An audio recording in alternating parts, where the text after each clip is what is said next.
Welcome back mga idol. For today's video is ito. Break time na nga natin, buhay merchandiser. Habang papalabas tayo dyan, nanantay na pala tayo dyan si Sir Kim. Nagantay siya. Tumawag na nga tayo ng backup natin mga kasama. At ito na nga si Unicare. Sumama na nga sa amin habang naglalakad sa kainitan. Grabe, ito pala yung dati nating kinakainan dito. Giba-giba na. Kaya naglakad-lakad pa kami pakahanap ng kakainan. At ito na nga, nakahanap na nga kami. Grabe, ang laki. Diyan pala tayo kakain. So grabe naman talaga yung kainan natin, di ba? At ito na nga si Sir Jomar, sumama pa sa amin. Gusto na rin daw niyang kumain ng pares. Grabe, napakagwapo ang essay natin kahit mainit. Nakangiti pa rin, yo, peace. O ito na nga, naglalakad na nga tayo sa kabaan ng Mother Ignacia. Kasama pa rin natin si Sir Kim at si Unicare. At habang naglalakad tayo dito, nakita na nga natin si RFM na nakaupo na, naka-safety. At ito, lumayo na nga tayo sa may ginagawa dyan, no?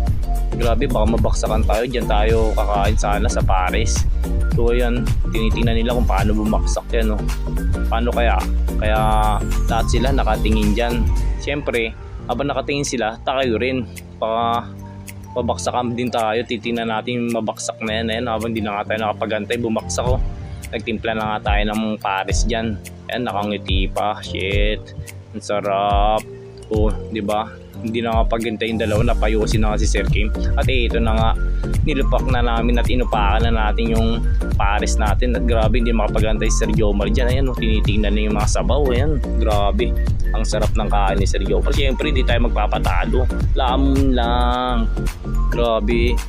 Ayan, pinagpapawisin na nga tayo sa sabaw ng pares na yan. Masarap talaga yan. Diyan lang yan sa Mother Ignacia.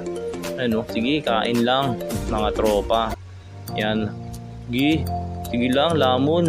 Ayan, grabe, pinagpawis ako, solve. Okay na, diba? Yan, ubos, lasap, sarap, diba? Grabe, ayan, di pa nilalasapan nila Sir Kim at ni Unicare ang kinakain nilang noodles dyan. Ayan na si Sir Jomar, grabe, baksak na ibang mga kasama natin, nabusog na yan. So tapos na rin tayo kumain, syempre okay na, diba boy?